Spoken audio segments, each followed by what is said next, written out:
If you've ever felt like you're not enough, this story is for you.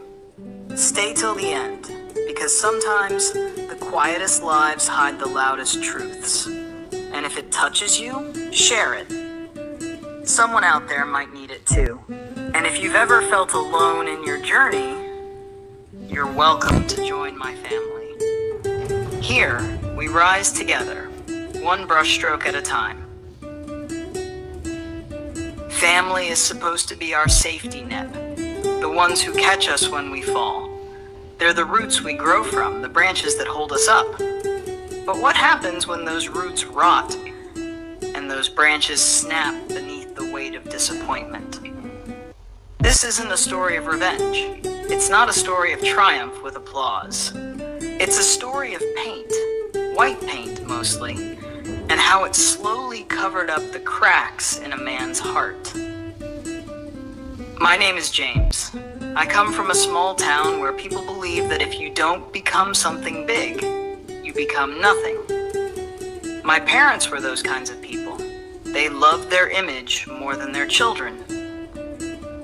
As a kid, I stood beside my father at his mechanic shop, covered in grease, thinking, someday he'll be proud of me. He never was.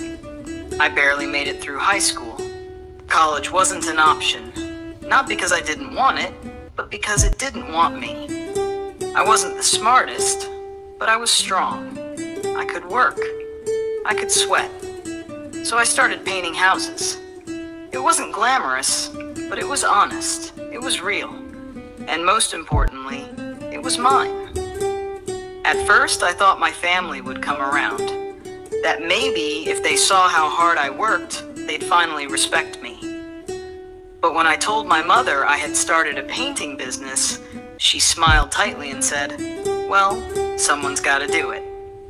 They never called me an entrepreneur. They told their friends, James is doing something with paint.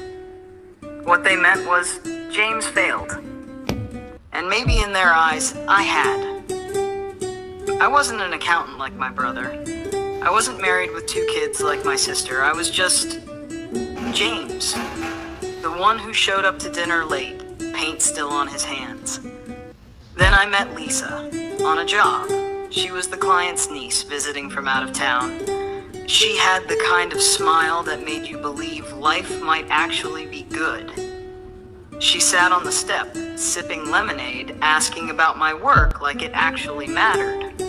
No one had ever done that before. She made me feel seen. We started dating. She liked that I worked with my hands, said it made me feel grounded, real.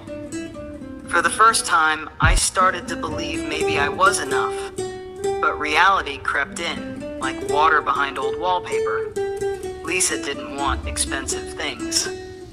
She just wanted stability, a weekend trip, a working car, a couch without duct tape. I couldn't always provide those. I worked harder, took extra jobs, painted 12-hour days. My hands bled under gloves, but the money never reached far enough. One night, after another fight about money, she said, "You're a good man, James, but I need more than good." And the next morning she left. I didn't cry at first. I painted a kitchen that day, eggshell white. The client complained about brushstrokes, and I just nodded. All I could hear was Lisa's voice echoing, "I need more than good." That night, I sat in my truck, staring at my hands, cracked, raw, shaking, and I cried. Not just for Lisa, for the years, the silence, the family that never asked if I was okay, the pride I buried under primer. But the next day, I worked. And the next. Weeks turned to months.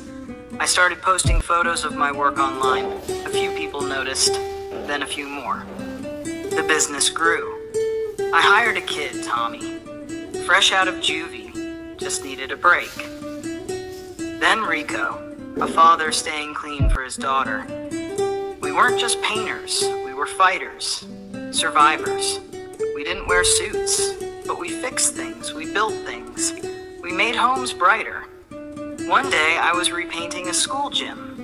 A teacher approached and said the kids had been watching us during recess. He asked if I'd speak to them, so I did. I told them, painting isn't just rolling color on walls. It's craft, detail, pride.